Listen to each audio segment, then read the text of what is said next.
So night 3, ladies' night, one of my favorite nights, arrhythmia, different energy, a lot more subtle. They use different medicines each night. It's a little bit different frequency coming in. And became apparent that the next layer in integrity for me this week was about love. And the medicine showed me how it's very hard to be in integrity if you don't love yourself. And of course I love myself, but it's like this falling in love with yourself, because as you see the things that you don't feel good about, you can transform them into love. Like to really just devote yourself to love, and through that it's the ability to love everything, to love others, even love your enemies, as Jesus would say. Episode 33, I gotta bring Jesus in this one. There's a statue of him right here.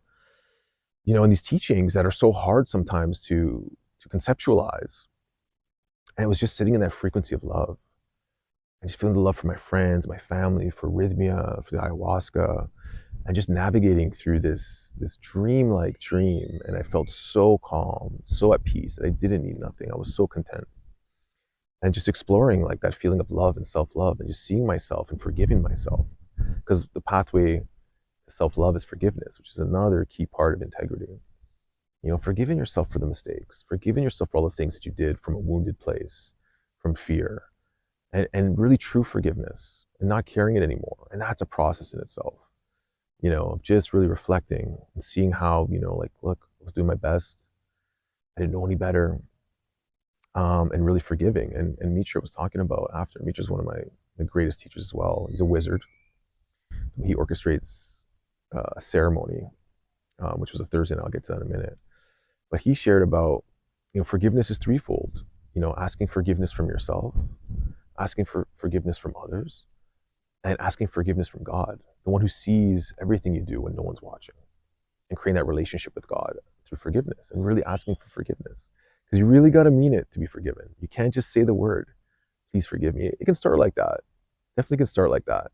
But eventually you crack through the shell around your heart, and you can go deeper inside and feel that forgiveness. This is why we kind of incorporate that into our breath work, you know, asking for forgiveness and then giving forgiveness. And so it was a huge, huge breakthrough for me, love and forgiveness and integrity. And so Thursday morning, Yahe night.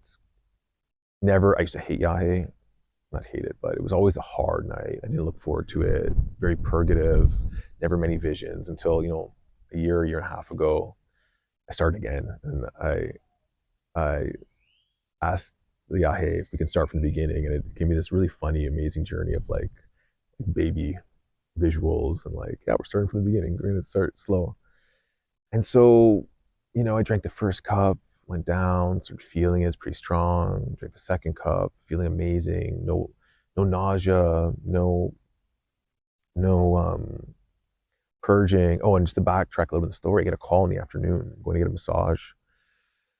My wife calls and she's like freaking out. I could tell something's wrong. She's like, our niece, our 2-year-old niece, had a seizure and went blue, was rushed to the hospital, and they didn't know what was going on. It was very scary. To the point where she's supposed to come visit me on the weekend, and we're gonna spend a few weeks down here. And she's like, I don't think I can come anymore.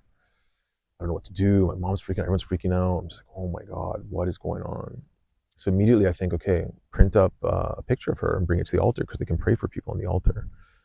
So I print up this picture, bring it in. I tell Mitra, and she says, yeah, we're going to pray for her tonight. And so I'm thinking about my intention is like, like I wanted to go into celebration, celebrate the week, celebrate life. But it became very clear that the intention was not supposed to be about me that night. It was supposed to be about her, about my 2-year-old niece. And I just started praying for her. And through that, it's like my heart opened. It reminded me the night before when I got put into the soul merger machine. This machine comes out of nowhere, and I'm going on a conveyor belt under it. And it's like, yes, you learn about love. Now we're going to heal your heart, merge your soul again. So some of the intentions here. And it brought me back to that. I felt this heat coming from my heart, and just my chest was like on fire in the most amazing way. And so it brought me there, and I was just holding her in the ceremony, letting her know it's going to be okay, just feeling this energy feeling her at such peace, um, and just showing that one of the greatest acts of integrity is to be selfless.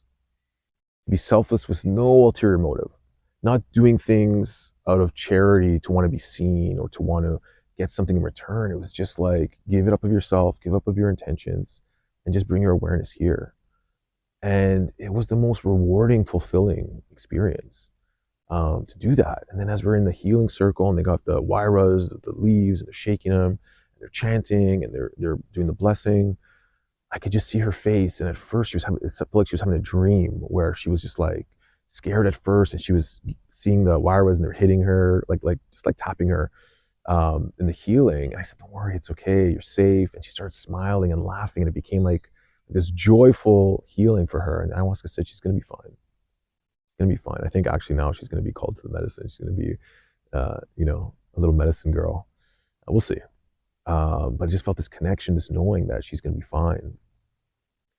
And what happened from there was it became a celebration of life, celebration of her, celebration of integrity and forgiveness and love, and being here with some of the most amazing friends that um, decided to come and join us in this experience. And right into the morning, and the sun came up, and we're sitting on the hammocks, and me and my friend Roxy were just laughing about life and telling these amazing stories to each other. And I just feel so blessed. I literally feel so blessed. I went to breathwork last night and literally lit the house on fire. We just like blew the roof off. One of the greatest breathworks ever. We ended with, I remember the first time I met Rox, he's a producer. He produced the music for Elemental Rhythm, a lot of the songs. He was co-producing with me on the Nessie Gomez track. First time I met him, we were doing this event downtown called Ideal Changes. And so we just had this crazy idea. Let's just go downtown, make a conscious event. We had live music. We would have speakers. We'd have breakout rooms. We'd have vendors. And one time we threw a dance party, the Ecstatic dance party, and him and his group Levolution was there. I'll never forget. He ended the night playing the song "Love Train," and the lights were going on, and everyone was dancing. It goes like, "People of the world, join hands, start a love train." You know that song? And so I'm like, okay, I'm gonna bring that in tonight. So we've never tried it before. But at the end, after the meditation, after the integration songs, I get everyone, okay, please stand up. I got one more surprise for you. You hit the song, the lights go on, and everyone just starts dancing, doing this soul train around the room and laughing. And I felt like a kid again. I felt like just this joyful child that was so ecstatic to be here where I am right now.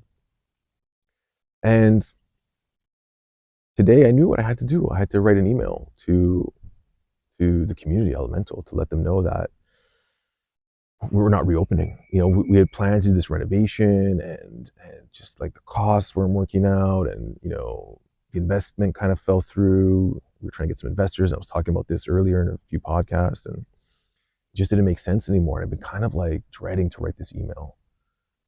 Dreading to write this email again. This is my biggest fear 7 years ago, to have to lose elemental for the community, for just all the people there, the amazing relationships, and all the things that I've gotten out of it. It's I never made any money there, but in a way, it was the most profitable business I've ever been in. So many seeds were planted, and relationships grown, and other opportunities came out of it. So I just tried to write the most integral email I could, explaining what happened and just offering to compensate people that had credits in a way that I could, try to figure it out. Whether like I don't know, the company went under, but like I had some ideas on, like, offering them some free access to breathwork or live events, or some other studios were gracious enough to offer some free credits to the people who had credits already, like Float Valley and Float Toronto and Othership. And I just felt so good to be supported that way, and to be able to try to give back. And Flow Hydrotherapy, Monica. And I wrote this email, and I started getting all these amazing emails back, like saying thank you for elemental. Like, COVID was so hard for me too. People had businesses, and making them offers to work it out, and they were so grateful. And it was just an amazing kind of ending to this whole week's experience on how to really be in integrity. Because it would have been easy to just say like, hey, we're done, like you lose, I lose type thing. But that didn't sit well with me. It felt out of integrity. And the response was just warmed my heart. And some people just responded, didn't have credits or anything, and just shared about what they loved about elemental and how it changed their life and how it was amazing because the intention was to be a healing place. When I first did ayahuasca, I had nowhere to go. I was kind of lost. I was like, where's the community? What can I do? And this kind of place was a place to solve for that, to allow people to have a place to go and to meet other people and to share and to connect and to really go inward. And so I don't think that will stop. I don't think I'll ever stop doing that. Maybe the physical location isn't there anymore, but that community is now in my heart. And my intention is to keep doing events, keep sharing, working with other people, and finding a way that feels great to do it. And so you're welcome to join the community, whether you want to become a breathwork facilitator and change your life. And I highly encourage you to do that. Just come to an event, a retreat, come to Rhythmia. I'd love to meet you, connect with you, share with you, learn from you, and just appreciate you. So I appreciate all of you who listen to these geocasts. I hope you found this insightful. I hope you take something away from it. And please, I love to hear from you guys. If there's something you want me to talk more about or something you want to share that you relate to, I love getting this. You can send me an email, geo@elementalrhythm.com, or on Instagram, elemental geo, or at elemental rhythm. Yeah. So again, thank you so much for listening. My name's Geo. I love you. I love you. I love you. Thank you. Thank you. Thank you.